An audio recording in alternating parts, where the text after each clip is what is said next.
Hi, everyone. So we're here talking about supporting pre-readers and new readers at home. I'm Lindsay Barrett. I'm a teacher and I'm a parent of 4 kids who are all about to have their birthdays and turning 3, 5, 7, and 9. And I'm also a writer in the education field and a consultant. And if you're listening to this presentation on recording, I'd love to answer your questions and catch up. My email is right there on the slide. And I really do love working with families, especially. I love answering families' questions and figuring out how to really support literacy learning at home. So as I'm speaking to you today, I'd love for you to keep in mind a number one priority of preserving the joy of literacy. As parents, especially, we want our kids to be lifelong readers and writers and to really take pleasure in that wherever it leads them. And we can do a lot at home to keep that joy alive, even if sometimes school is tricky or even if kids go through different phases in their feelings about reading and writing. If we can keep preserving the joy in mind through all of that, that will really benefit kids. I chose this picture to include because this was just a random remote school day when my kids were reading. My first grader was reading an early reader about Jolly Roger the pirate, and they just got it in their heads that they wanted to build a pirate ship. And we kind of left space for that and stopped, and they created this whole pretend scenario. And it didn't look like there was a lot of literacy involved, but when you think about the big picture of literacy, there actually was, because literacy is reading and it is writing, but it's also language and it's also consuming knowledge and building background information. And throughout this whole scenario, I realized they just knew so much about pirates and ships and adventure and maps and flags, and it was really a truly joyful experience that I keep returning back to as I think about some of these things about helping families learn at home. So appreciating the big picture of literacy is really important in your thinking. Literacy is reading, it's writing, it's also building vocabulary, it's building background knowledge, and all of those things will contribute to children's success in the long run. As parents and caregivers, we can look to positively market literacy habits and opportunities whenever we get the chance. So that's little things like stopping to marvel over a word that's really cool that you see in a book or hear in conversation, helping make sure that there's a steady supply of really appealing books in your home. And we'll talk about a lot of other strategies as we go forward. Okay, so a lot of questions I get from families are, as kids get older, many families' questions shift to how they can best support kids' school learning at home. So, and that's definitely especially relevant right now during COVID. So to that end, there's a couple of principles that I've found are really helpful for families to keep in mind. The first one is really prioritizing understanding teachers' goals for kids. As a parent, you might have your own goals for kids or your own ideas about what you think they should be doing, but knowing the school's end game is pretty key for creating a productive partnership. And I really encourage you to ask teachers questions to get a better understanding of those goals for yourself. You can ask them for specific examples of how it will look when your child meets the goal, or what steps it will take to get them from point A where they are to point B where they need to be. And it's a lot easier for a teacher to answer those specific questions than a general, like, what should we be doing at home kind of question. So the more targeted you can be, the better.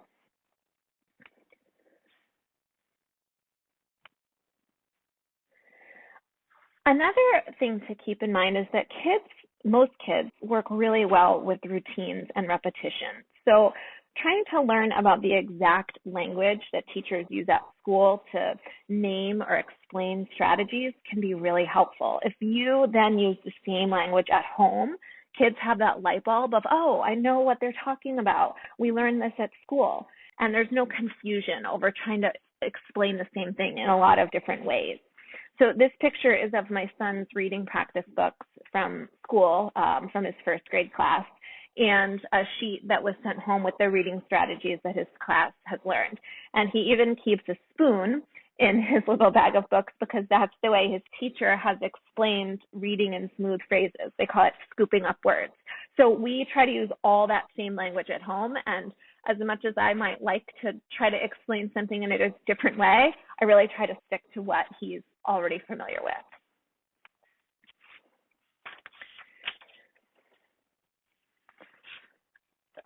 This last one is a really important one. As parents, we really worry about our kids, and it can even be emotional at times. Plus, when our kids tell us about school, it's sometimes hard to remember that whatever they're saying is through a 5 or 6 or 7-year-old lens, and it's not always super reliable or complete. So while it's really important to listen to kids' perceptions of school and things that might be hard for them, I've always really appreciated as a teacher if a parent came to me with a question like, so how's so-and-so's independent reading practice going at school? At home, they're saying this, but I wanted to get your take. If we as parents can try to keep an open attitude of really wondering together with teachers how to best help kids move forward and rely on some of those specific neutral questions, then we can get to that place of setting up clear action steps on both ends, and that really supports the partnership. And that can be hard to do, but it's a great goal to strive for. So if you are a parent of a kindergartner or a first grader in particular, you'll probably have the opportunity to be reading with your new reader at home, whether you're reading books that you have at home or whether your child is bringing books home from school for reading practice. And there's a few things to keep in mind that can help make this a successful experience at home. So we'll use this book as an example. This is a book that my son was reading earlier this year. It's about a robot named Rusty. And one thing that's really helpful for kids is to get into the habit of previewing a book before they start reading this. They're learning this strategy at school. My first grade son's class calls it taking a sneak peek. It can also be called taking a picture walk. But this is a time that the adult can actually be quite active. And the reason for that is that an intentional preview is really setting kids up to be successful reading that book. So I always like to read the title to kids unless they right away can read it themselves. The title often has some of the vocabulary that's going to be in the book, or in this case, one of the names. As kids are flipping through the book and looking at each page as an adult, because the books are very simple and you can look at the text and just scan it, you can be looking for like what language structures are in this book. So for instance, in this Rusty book, there's this repeated question of can the robot do all these different things. So as you're chatting about the pictures, you can be working that kind of language into your talking with kids, and it's planting the seed of that language in their minds, which will make it easier for them to read when they get to reading it. Same thing, you can also be dropping hints about the vocabulary and content. So for instance, on this page with the robot building, maybe I would be anticipating that the word tower might be tricky for my son when he's reading this. So maybe I'd say, oh my gosh, look at that. It looks like the robot's even building a tower of blocks. And then that word tower is kind of at the forefront of my son's mind as he's starting to read.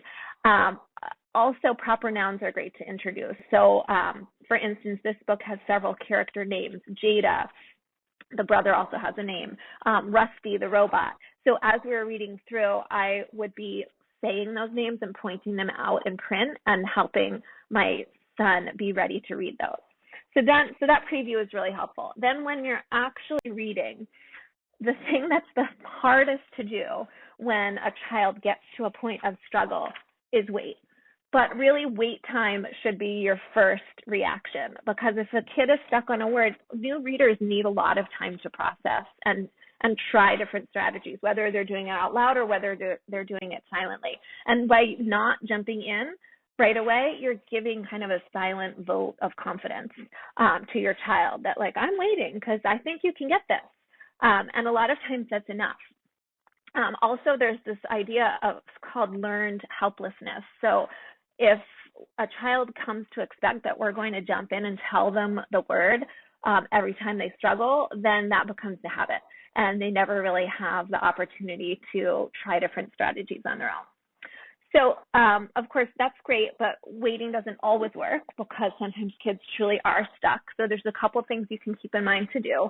The first is always to prompt for using the strategies that they've learned.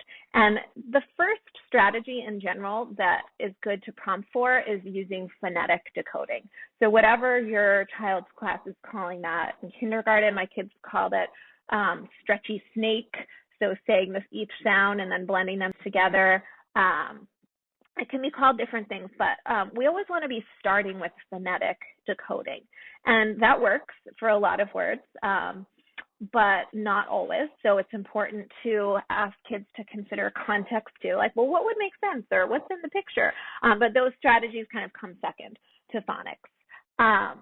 It's also great to correct strategically. So kids make mistakes when they're reading.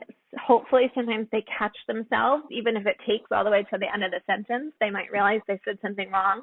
Sometimes they don't. And it's great to correct kids and point out their errors, but you want to balance that with not discouraging them and not letting them get derailed. So if it's an error that completely changes the story or makes it make no sense at all, definitely go back and correct it. And then it's always good to try to get your child to reread the whole sentence that the word was in. If it's an error that they keep making again and again and again, great to stop them and say, let's look at this word for a second, because you're saying this, but actually the letters say this. So just balancing the correcting with also helping them keep the momentum going is helpful. And finally, continuing like an ongoing chat to support comprehension is really important, because new readers can get really focused on just trying to figure out what the words say, because that's a lot of work. But we always want to be remembering that the point of reading is to understand. So if you can keep this kind of ongoing informal chat going, commenting on the pictures, laughing, wondering, that's a really helpful way to keep comprehension as part of the reading experience. You don't have to feel like you're testing a kid, because that's not really enjoyable for kids, but just keeping that chat going is really great. And finally, like, you want to be helping sometimes and telling kids what words say sometimes. If you know it's a word that has phonetic patterns that they just haven't even learned yet, or if it's an irregular sight word that they have not learned yet, just help, because you don't want them to get so frustrated that they'll shut down. And helping once in a while is not going to create any bad habits. So hopefully that gives you some things to think about when you're reading with your new reader at home. This phase actually passes pretty quickly for a lot of kids. So if you can find ways to enjoy it and feel like you have some tools in your toolbox for helping, it can be a really special phase. So a lot of families also have questions about supporting struggling or reluctant readers. So this is a great topic to spend a little bit of time on. A great first step if a child is struggling is always pausing to do a little bit of research. So this could be trying to find a calm moment, not in the middle of a tantrum about homework or reading practice, but a calm moment that's separate, to ask your child what they think is going on, what feels hard for them, what they feel like might help them. That's always a great place to start. Also, seeking an expert perspective is really helpful. So you might ask the teacher to really sift through their assessment data with you to try to pinpoint areas where your child needs extra work. You know, maybe there's just one area of reading where some extra practice could make a big difference. Maybe you have a gut feeling that your child needs a lot more support and you want to request a special ed evaluation. One of my sons really struggled with speech articulation as a preschooler, and I was so glad that I ended up asking my pediatrician about it, because we ended up getting him some support, and it made such a difference then. And even now, I think it's making a difference as he learns more about phonics and reading.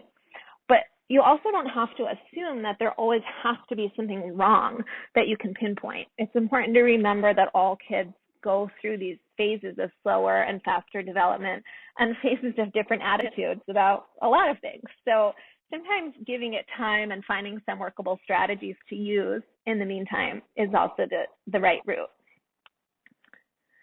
So when kids are struggling to read, or if they just don't like to read, books are always the first go-to. So seeking out advice to find the right books for your child is really worth your time. So you want to find books that challenge your child just enough to be engaging, but aren't too hard to be frustrating. Kids generally love familiar characters and series. If you can find a series that your reader likes, that can be really gold for you. Kids generally like books that are visually appealing and look kind of fresh and new. They generally don't gravitate towards books that feel tired or babyish. The library is such an amazing resource. Kids' friends can also be a great resource, especially as kids get a little bit older and are caring more about what their friends are doing. I love to get suggestions from older kids about books they liked when they were younger. My kids really respond well to that, or teachers. As my kids have gotten older in general, they definitely are more interested in books that other people suggest than the ones I suggest, and that's fine. We just have to keep finding those suggestions from motivating places. Also, kids often want to read books that are too hard for them because they feel grown up and they're engaging and exciting, and you don't have to say no, but maybe say those are great ones to set aside for reading together or reading aloud. It helps so much to make reading feel positive any way you can. That's true for all kids when we think about preserving the joy of literacy, but it's especially true for kids who are struggling or reluctant readers. So when the conditions around reading feel good, kids are more likely to want to do it. We've gone through phases of letting our kids practice reading while they're snuggled up in our beds, which they feel like is a treat, or practice reading to different people, like a grandparent or a babysitter. Extrovert kids sometimes really like to video themselves reading and share it and hopefully get a lot of praise for that reading. That can be really great for building reading fluency if kids practice to the point where they're ready to video themselves, kind of like a performance. And it can be really simple too. For Christmas, we got a really big new cozy blanket for our couch. And that motivates my first grade son to read because he wants to be snuggled up under that, and reading feels really cozy.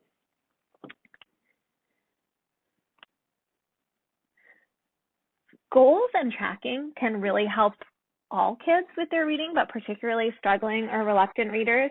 So you might remember that acronym SMART goals from a work professional development or something. And SMART goals work for kids too. Especially if kids are struggling, reading can feel like a huge mountain.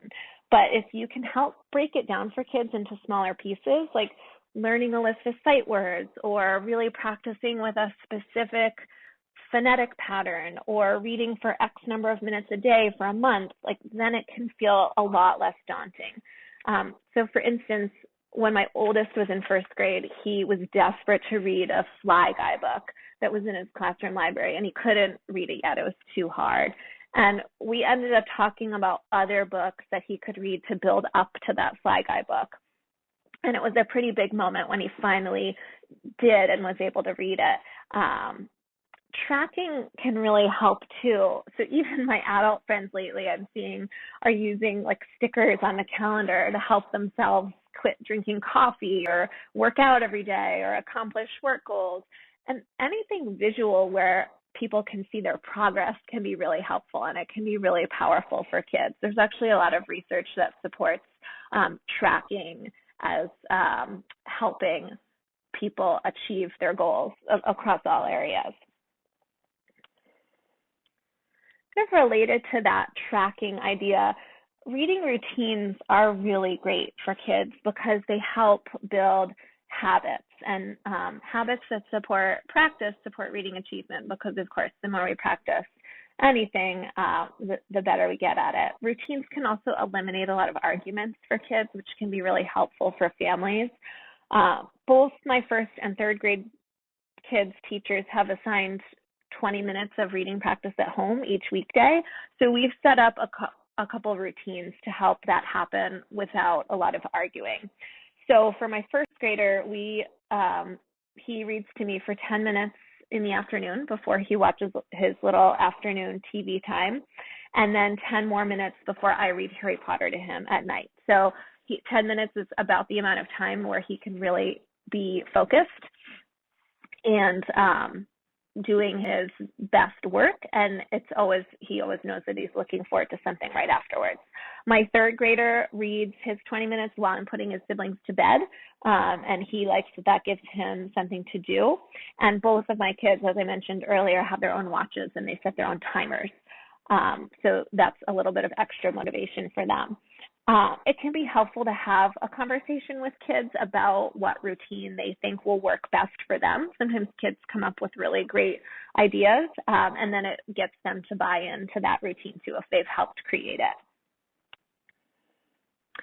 We want to be gently supporting kids with reading, especially if they're struggling. A lot of kids have trouble getting started with reading, and so making a supportive getting started plan can often be really helpful. Like, you might make a plan with your child, like, I'll read the first page and then you keep going, or let's flip through the book and talk about the pictures, and I'll try to help you spot a few tricky words that I can help with before you start. And as I said earlier, for young kids, I always tell them the names of the characters before they start a book, because that can give them a little bit of confidence and avoid a point of struggle as they're getting going too. Finally, anything that we can do to protect kids' mindset will really help them when they're having trouble. So in guidance classes at school, kids are learning about growth mindset and about brain architecture, and they're even learning about that fight or flight response of shutting down when we get to a point of real difficulty with our emotions. So anything, and that really can impact reading if a child's struggling.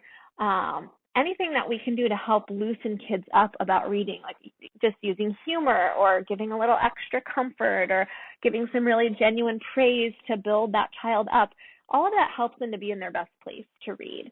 Because muscling through extreme frustration and shutdown is really hard, and it's usually not productive for any of us. Sometimes kids just have to stop reading and come back to it. But in the end, we want kids to love reading. And so protecting the way that they feel about themselves as readers is really what is most important.